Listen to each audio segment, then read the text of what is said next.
Welcome to this informational presentation regarding the Emory DPT evaluation form. The purpose of this presentation is twofold. First, we want to give you background on our program that will assist you in providing your PT student with a fulfilling internship experience. And secondly, the information and tools for how to effectively evaluate and assess their performance with our online evaluation form.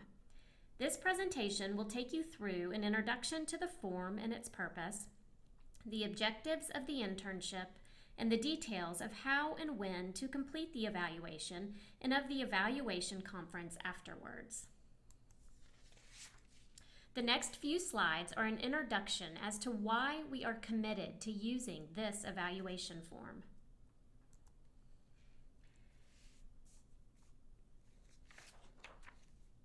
We are often asked the question, why does Emory use this particular form? It's so different from the forms used by other programs. The simple answer is that this specific form assures that our students are evaluated on the core competencies that we value and teach. Unlike many other programs, our DPT program is competency-based. We have 6 competencies that each student must master: provision of patient care, interpersonal communication, the teaching learning process, administration, research, and consultation. All 6 competencies are taught and integrated throughout the curriculum by using a problem-solving approach and process. For example, our faculty model problem-solving, interpersonal communication, and teaching learning processes during formal and informal interactions. Similarly, our students are expected to demonstrate competency using the problem-solving process in provision of patient care, interpersonal communications, the teaching learning process, and administration in both the classroom and clinical setting. We feel that this evaluation form effectively evaluates the student's problem-solving and competency within 4 of our 6 competency areas: provision of patient care, interpersonal communication, teaching learning process, and administration. Additionally, we feel that this form effectively addresses the objectives and mission of our DPT program and of the internship experience. This next section will go through the objectives of the internship.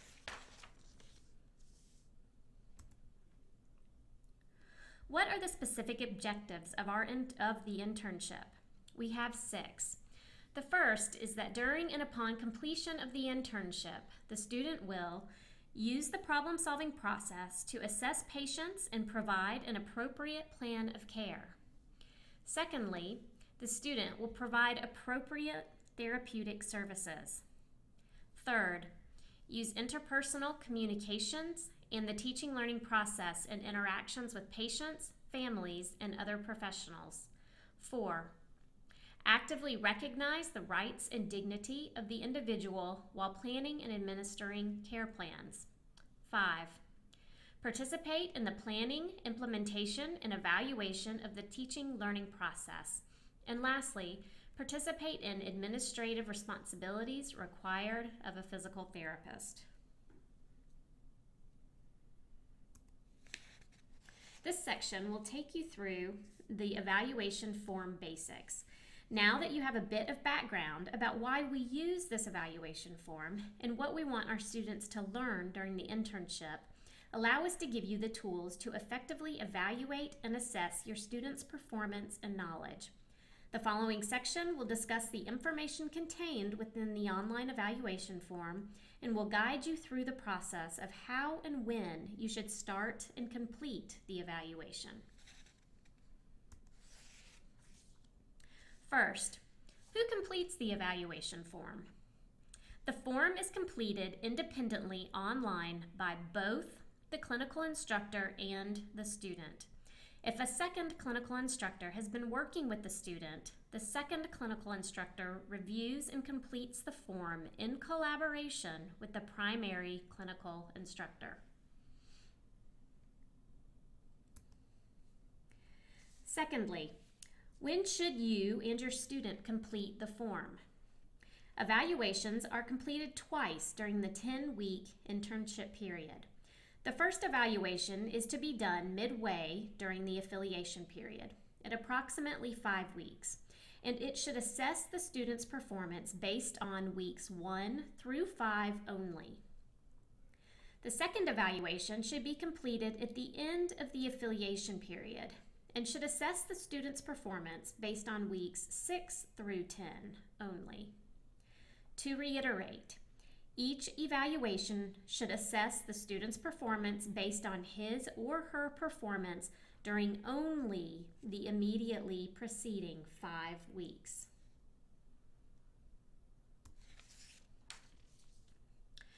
Third, how do you actually fill out the form, and what type of information can you find within the form's contents?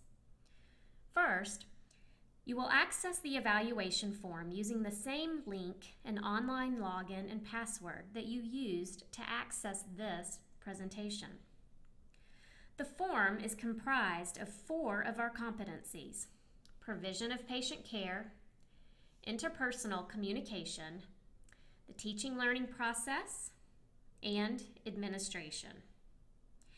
Each competency section is comprised of objectives or component behaviors, which are defined by specific criteria.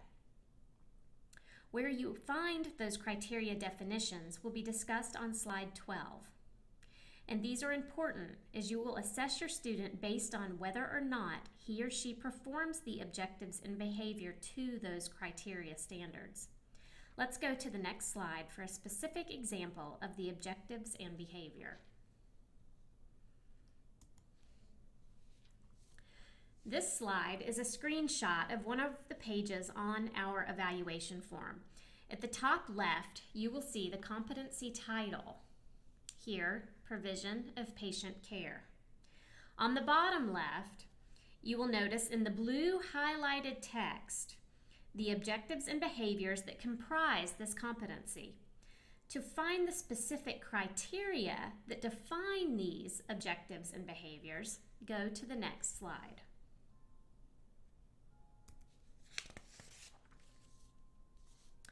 So here is another screenshot of the slide before. Provision of patient care is the competency section. 1 through 3 here in the blue highlighted text are the objectives and behaviors. If you click on one of these blue highlighted text areas, a pop-up window will appear on your screen that has the definition or criteria for that individual objective and behavior. This is the information that you will need in order to assess the student's performance on the individual objective and behavior. So here we have the objective number 2. Differentiate the symptoms and impairments presented from symptoms and impairments to be assessed. When I click on that, the criteria for that particular objective appears. So here again is the objective, differentiate symptoms, and this is the criteria. The client's medical safety, the client's comfort, medical treatment priorities, and the client's functional, physiological, emotional, vocational, and social needs. So this information or criteria is defined for this particular objective.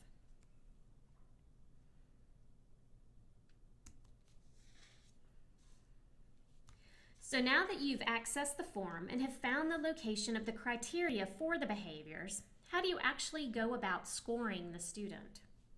For most items, and there are a few exceptions, which we'll address in future slides, but for most items, you will score the student a yes if he or she has demonstrated the behavior to criteria standards during 80% of opportunities over the preceding 5 weeks.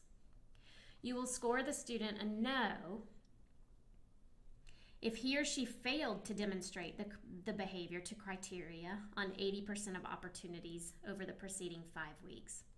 If this is the case, please record the estimated percentage of time the student did perform the behavior to criteria standards.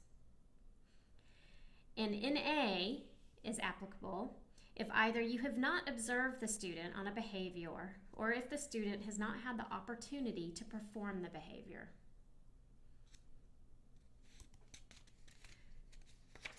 So here is a screenshot of our evaluation form. Note the column in which you score the student. Here's yes, no, and A. Yes is 80% to 100%. No, 0 to 79%. The arrow is reminding you that you should indicate the actual percentage of time the student did perform the objective 2 criteria if they scored in the 0 to 79%.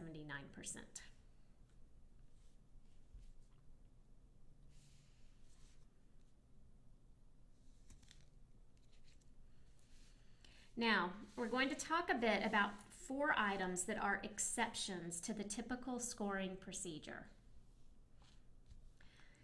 The first 2 items are item number 16, which deals with safety, and item number 40, which deals with professional behavior. On the evaluation form, you will notice that these items are scored first, and they are also scored more stridently due to their importance in patient care and professional behavior. In order for the student to score a yes on these 2 items, he or she must meet criteria standards on 100% of opportunities over the preceding 5 weeks. A no score is appropriate if the student has failed to demonstrate the behavior to criteria on 100% of opportunities.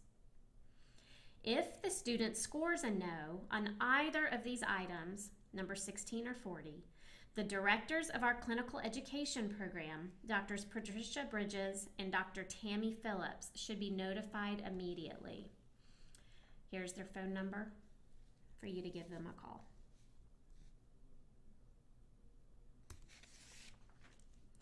The following 2 slides are screenshots of item 16, here's 16, and items 40, along with the reminder that you score these more stridently. The student has to score 100% of opportunities to get a yes on these.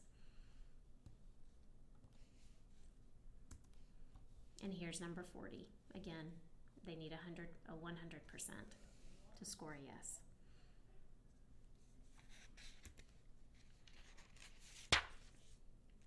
Our second scoring exception addresses items number 7 and number 13, which relate to patient examination and therapeutic interventions.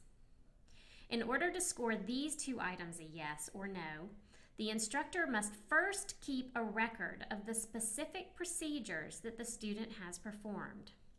Specific examination and treatment procedures may be found on the form pages titled Examination Procedures and Therapeutic Interventions, which will be shown on the following 2 slides. Every time the student performs one of these specific procedures, he or she should be scored a yes or no based on whether or not the procedure was done to criteria. Criteria for these specific procedures are located within the manual Emory Physical Therapy Entry-Level Competencies and Criteria, which is a manual located at your facility, or you can find it online by clicking here.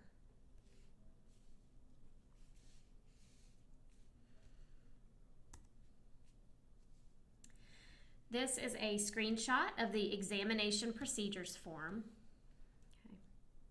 within the evaluation.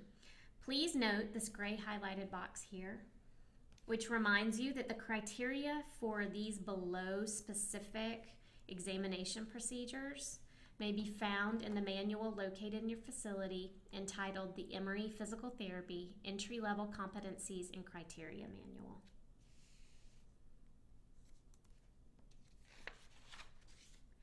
Again, this is a screenshot of the therapeutic interventions form within the evaluation.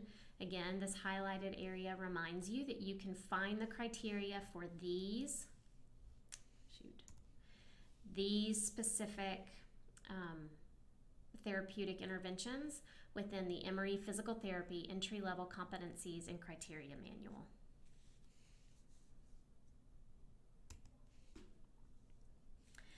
So now that you've collected data on the specific examination and treatment procedures, you can go about scoring the student for items number 7 and number 13. In order to find the overall score for these two items, you will divide the total number of specific procedures. You will divide the total number of specific procedures that were performed to criteria or scored a yes by the total number of procedures performed.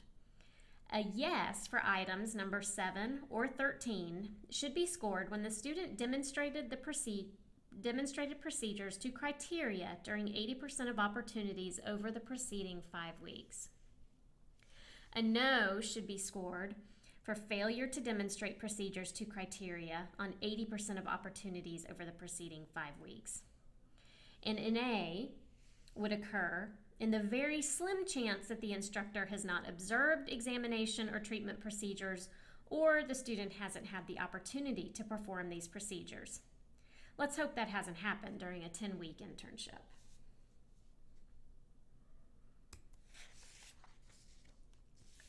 This next couple of slides addresses a few general tips and resources for when you start the evaluation form.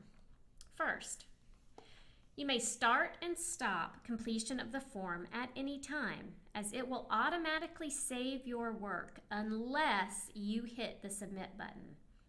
Please do not hit the submit button until after the evaluation conference with the student, which will be addressed in slides 24 through 26.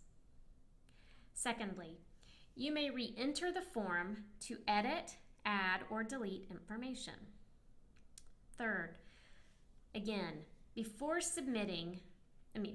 hitting the submit button, please hold the evaluation conference with the student. And then lastly, if your facility requires a hard copy of the evaluation form, you will need to print each page individually by hitting either the Control P keys or by selecting Print from the File menu.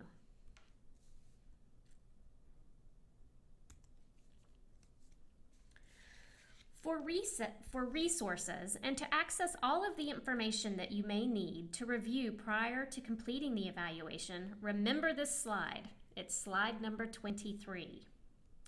First, if you would like to review an entire competency, you may click on the below links. This one will lead you to the provision of patient care competency, interpersonal communications, teaching learning process, and then lastly, administration competency. To find the criteria for the objectives and behaviors within a competency, you may click on the blue highlighted text to retrieve a pop-up window with the criteria listed. Please review slide number 12 if you need to. And then thirdly, to find the criteria for specific examination or intervention procedures, please use the Emory Physical Therapy Entry-Level Competencies and Criteria Manual, which may be found within your facility or by clicking on this below link right here.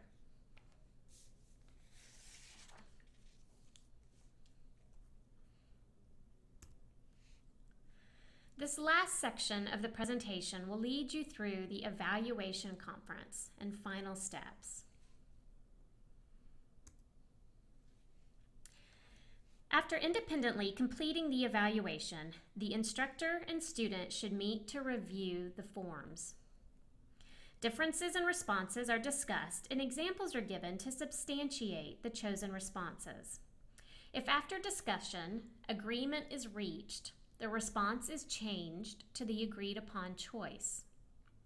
If after discussion, disagreement remains, responses on each form should remain as they were, and you also need to indicate the difference or the differences on the forms. Upon completion of the review, you will electronically sign the form. Press the submit button only after the completion of the review.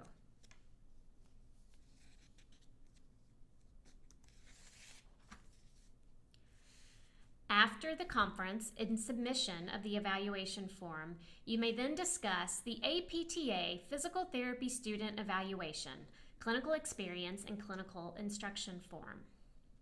After discussion, the instructor must sign the APTA Physical Therapy Student Evaluation, Clinical Experience, and Clinical Instruction form. The signed APTA form must be returned by mail or scanned and emailed to Drs. Patricia Bridges or Tammy Phillips. You may find their contact information on slide 27. Lastly, wish a hearty farewell to your student.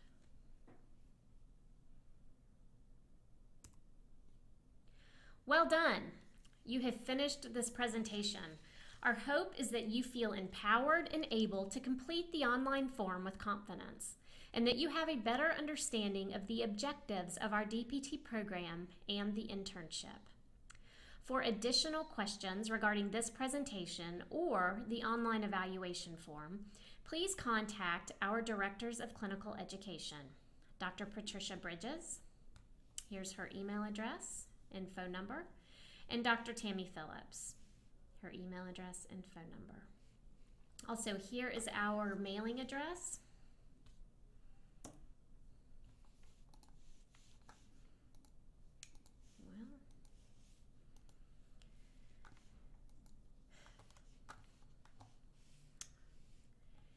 Here is our mailing address. Well, was our mailing address. Okay.